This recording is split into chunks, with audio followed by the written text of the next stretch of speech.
Subscribe करो यार, channel को कोई सब्सक्राइब नहीं करता। प्लीज़ इस चैनल को सब्सक्राइब करके हमारा एम प्लीज़ पूरा कर दीजिए। प्लीज़ सब्सक्राइब कीजिए हमारे चैनल को।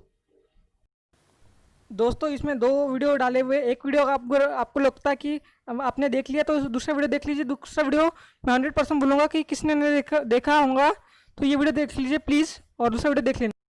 आज ये खबर हो सकती है कि भारत ने कल से पाकिस्तान की 5वीं पुश्त की जो जंग है उसके ऊपर ऊधम मचा रखा है और हम चुप करके बैठे हुए हैं। पाकिस्तान के अंदर ट्विटर का टॉप ट्रेंड जो है वो इस वक्त इंडियंस चला रहे हैं और वो मजाक उड़ा रहे हैं पाकिस्तान का, पाकिस्तान की दिफाई अफवाज का। और हमने भी अल्लाह बख्शे एक 5वीं पुश्त की पूरी कोर बनाई हुई है, लेकिन अभी तक वो ट्रेंड हम रिमूव नहीं करवा सके। 36 घंटे हो गए हमें, लेकिन इस पे बात हो सकती थी, लेकिन आज इकोनॉमिक सर्वे ऑफ पाकिस्तान आया जी। और इकोनॉमिक सर्वे आपको पता है क्या होता है? हुकूमत की गुज़िश्ता एक साल की माशी कारकर्दगी जो है वो इकोनॉमिक सर्वे ऑफ पाकिस्तान कहलाती है। हुकूमत कहती है गुज़िश्ता 365 दिनों के अंदर हमने क्या किया है, और उसकी बुनियाद के ऊपर कल जो बजट पेश होगा वो हुकूमत बताएगी हमें कि हम क्या करने जा रहे हैं। तो जो इक्तसादियात के तालिब इल्म हैं उनके लिए आज और कल का दिन बहुत इंपॉर्टेंट।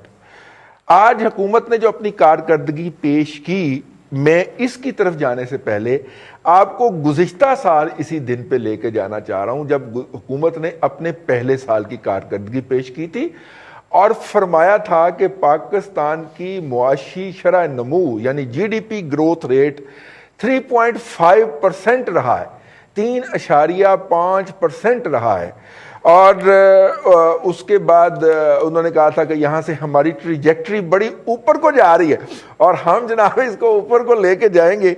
लेकिन 3.5% जो था वो हुकूमत ने एक माह पहले आके उससे रजू कर लिया और कहा कि वो तो ऐसी झूठ बोलिया सी, वो तो हमने झूठ बोला था। बेसिकली पिछले साल 3.5% नहीं रहा था बल्कि 1.25% यानी 1.9% रहा था।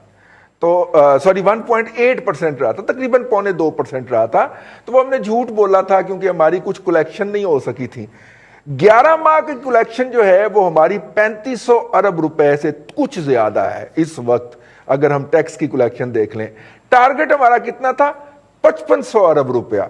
इस एक माह के अंदर हम बहुत ज्यादा भी तीर मार लें तो एट एन एवरेज, जो कि एवरेज चली आ रही 11 माह की, 300 अरब रुपया हम इसमें और जोड़ लेंगे तो ये उतना भी नहीं होगा जो इसहाक डार साहब जो थे वो अपने आखिरी साल में 3950 अरब रुपया इकट्ठा करके गए थे। इस हुकूमत के लिए दूसरा साल है कि वो टारगेट अचीव नहीं हो रहा। हुकूमत ने यानी कि हफीज शेख साहब ने, मैं ये तो नहीं कहूंगा कि आज फिर झूठ बोला कि हमने 0.4% यानी ½ ग्रोथ रेट अचीव किया है, लेकिन 1.9% नेगेटिव का जो फोरकास्ट है, जो इस वक्त एशियाई तरक्याती बैंक, वर्ल्ड बैंक, IMF वगैरह कह रहे हैं कि पाकिस्तान की जो जीडीपी ग्रोथ रेट है वो 1.9% रहेगी। डॉक्टर हफीज पाशा कहते हैं ये 1.9% तो कुछ भी नहीं है, हम 3.5% नेगेटिव में जा रहे हैं। उस सूरत में हमारे हफीज शेख साहब फरमाते हैं 0.4% रहेगी। हो सकता है कि मई 2021 के अंदर वो बैठ के कहें मैंने तो झूठ बोला था, ठीक है, तो फिर वो चले जाए, उनको कौन पूछ सकता है, वो जनाब टेक्नोक्रेट है। अच्छा जी, उन्होंने एक और बात फरमाई। उन्होंने कहा कि जी मैंने इस साल के दौरान 5000 अरब रुपए का कर्ज वापस किया है। जहां तक मुझे याद है पिछले इकोनॉमिक सर्वे, अब क्या करें हम, याद रह जाता है, पिछले इकोनॉमिक सर्वे ऑफ पाकिस्तान, पिछले बजट के अंदर हुकूमत ने कहा था कि हमने 3500 अरब रुपए का कर्ज वापस करना है, तो 1500 अरब रुपया बंद कर छड़ी। दूसरी बात यह है कि ये वो साल है जब मार्च के अंदर, मार्च 2020 में तमाम जो रीपेमेंट्स थी, तमाम जो कर्जों की वापसी थी, वो कर्जों की वापसी सस्पेंड हो गई थी। यानी हुकूमत ने 9 माह के अंदर 5000 रुपए का कर्ज वापस कर दिया है। मुमताज भट्टी साहब, आज ये उन्होंने कहां पेश किया जी ये इकोनॉमिक सर्वे? मेरा मतलब पहले तो प्रेस कॉन्फ्रेंस में हुआ करता था, आज वो एक लिमिटेड सी जगह पे बैठे हुए नजर आ रहे, तो कहां ये हुआ और कैसे देख रहे हैं आप इस्लामाबाद में बैठे हुए से? प्रेस कॉन्फ्रेंस ही थी एक्चुअली। देखें, ये एक रवायत रही है इकोनॉमिक सर्वे बजट से एक दिन पहले जो हमेशा पेश किया जाता है, और उसके बाद पोस्ट बजट भी जो है वो एक प्रेस कॉन्फ्रेंस होती है, वज़ीर ख़जाना हमेशा किया करता है। देखिए, इसमें सबसे इम्पोर्टेंट बात रिजवान अली साहब ये है कि एक तो मतलब आप इसको इस तरह मिक्स करके जिस तरह इन्होंने बात की है नहीं कर सकते। अगर आप इसका क्रिटिकल एनालिसिस करना चाहें तो दो पार्ट हैं इसके। एक तो ये कि कोविड की कोरोना की वजह से जो चीज़ें हुई वो मार्च वस्त के बाद से शुरू हुई। उससे पहले क्या था? देखिए, आप टैक्स अहदाफ जो है वो हासिल नहीं कर सके, और मेरा ख्याल है कि रिकॉर्ड कम रहेंगे इस दफ़ा। वजह आप FBR के अंदर कोई पॉलिसी इंप्लीमेंट नहीं कर सके, आप चेयरमैन तब्दील करते रहे, आप नया चेयरमैन लेके आए, फिर उन्होंने काम छोड़ दिया, या उनका ख्याल ये था कि उनको चलने नहीं दिया जा रहा और उनके काम में मुदाखलत की जा रही है। असद उमर साहब एक अलग पॉलिसी जो है वो डिक्टेट करते रहे पहले, फिर वो चले गए, फिर बाद में आए, फिर उनके जो मुशावरत जो है वो और पॉलिसी चलना शुरू हो गई। हफीज़ शेख साहब जो है वो जब असद उमर के जाने के बाद आए तो पहले उनको फ्री हैंड मिला, बाद में फिर उनके भी मामला। तो ये सारी वो चीज़ें थी, इसको कहते हैं हुकूमती बदनज़मी। हुकूमती बदनज़मी और हिकमत अमली के फुकदान की वजह से, और जो डायरेक्शन है वो दुरुस्त ना होने की वजह से ये पोर्शन एक तो आप इसको नज़रअंदाज नहीं कर सकते। सेकेंडली, आपने जो खौफ पैदा किया टैक्स के, आप तो ये बता रहे थे कि रिकॉर्ड जो है वो टैक्स आप हासिल कर लेंगे। आज आप बैठ के आपने कह दिया जी कि वो कोरोना की वजह से जो है वो टैक्स भी नहीं मिल सके। अच्छा, इसके बाद एक और बड़ी इंपॉर्टेंट बात कि आपके जो ज़रूरी शोबा है उसमें किसी भी आपकी बड़ी क्रॉप जो है उसने अपना हदफ हासिल नहीं किया, बल्कि वो हदफ से बहुत नीचे रह गई हैं। कपास, मेरा ख्याल है कि ये एक आध दफ़ा पहले हुआ था जब ये एक बीमारी पड़ी थी फसल इसकी कपास की, उस वक्त आपके हदफ से बहुत कम हो गई थी, और इस दफ़ा फिर हदफ से कम हुई है। इट मीन्स कि आपकी जो ज़रूरी पॉलिसी थी वो पिट गई, बल्कि आपकी ज़रूरी पॉलिसी कोई थी नहीं, क्योंकि जो लोग एक्सपर्ट आपके पास लेकर आए थे, प्राइम मिनिस्टर के पास ब्रीफिंग और जो नुकात लेकर आए थे, आपने तो उनको सुना नहीं। आपने कहा नहीं जी, जहांगीर तरीन को बुलाएं, अगली मीटिंग में जहांगीर तरीन साहब बैठे हुए थे, और आपने उन्हें कहा नहीं मैं जो कह रहा हूँ वो आप करें। तो इसके इट मीन्स कि जो बड़ी क्रॉप्स हैं आपकी वो सारी की सारी जो है हदफ से नीचे चली गई। अच्छा, फिर अब आज आपने फैसला कर लिया गंदम दरामद करने का। गंदम दरामद की जाएगी, और गंदम की दरामद जो आपके पिछले ज़खायर थे, जिस तरह से गंदम बाहर बिक गई, वो अपनी जगह एक मुहिमा बाकी है। अच्छा, रह गई बात कि जी तेल की कीमतों की कमी के हवाले से बात हुई, मईशत के ऊपर इसके कोई असरात, आम आदमी को भी कोई फ़ायदा। मईशत को तो तब उसके कोई फ़ायदा होता अगर आपकी मईशत परफॉर्म कर रही होती। आपकी इकॉनमी तो परफॉर्म ही नहीं कर रही थी, सो आप वो एडवांटेज भी नहीं ले सके, और फिर आम आदमी तक ट्रांसलेट नहीं हो सका। इट मीन्स कि आपकी हुकूमती मशीनरी जो है वो ना किरायों के अंदर कमी हुई, ना अशियाए खुर्दोनोश की जो कि हमेशा तेल के साथ बढ़ जाती थी, बढ़ती आई हैं माजी में, वो वापस अपनी जगह पे नहीं कीमतें ले जा सके आप। प्राइस कंट्रोल मैकेनिज्म आपका पूरे चारों सूबों में फेल हो गया, AJK और गिलगित बल्चिस्तान के अंदर भी।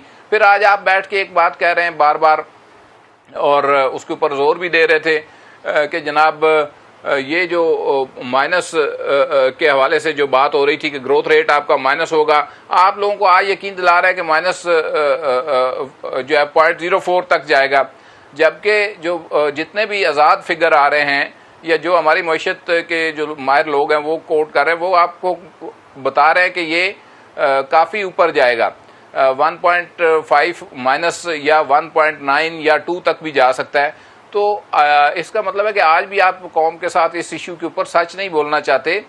तो अब अल्टीमेटली जिस जगह पे आज आप खड़े हैं, ना आपकी मईशत परफॉर्म कर रही है, ऊपर से कोरोना है, मिसमैनेजमेंट है, अवाम के होप जो है वो ख़त्म हो चुकी है।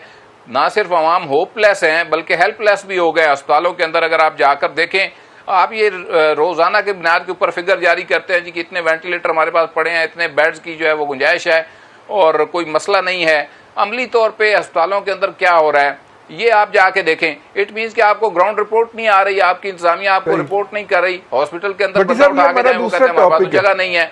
तो आप इस पे हम बात करेंगे। तो ये अल्टीमेटली जो आपकी मईशत की नाकामी है, मुआशी पॉलिसियों की नाकामी जो है, उससे पैदा होने वाला जो अग्रेशन है, अब उसको आपने प्रीएम्प्ट कैसे करना है इसके ऊपर सोचें, वरना देखिए अब बहुत सारी चीजें मीडिया के ऊपर नहीं आ रही। जो कुछ बलूचिस्तान के अंदर हो रहा है वो ये अगर मीडिया पे नहीं आ रहा तो इसका मतलब ये नहीं कि नहीं हो रहा।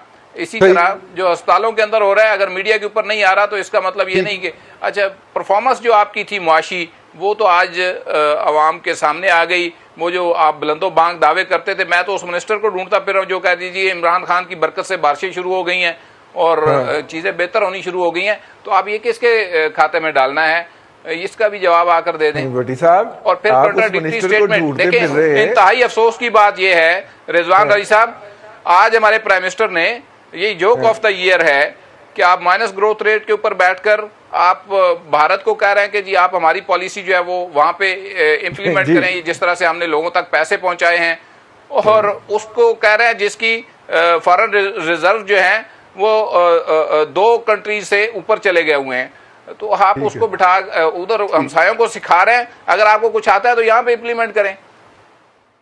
ठीक है भट्टी साहब, आज वजीर आजम ने तकरीर फरमाई है और वह तकरीर में कह रहे हैं कि हमें अंदाजा नहीं था कि कोरोना से इतनी ज्यादा बात हो जाएगी। यार ये वही बंदा है जो कहता था कि अभी तो 1.5 बंदा फौत हुआ है, तो अभी तो ज्यादा होना चाहिए, हमारे यहाँ बात काफी कम है।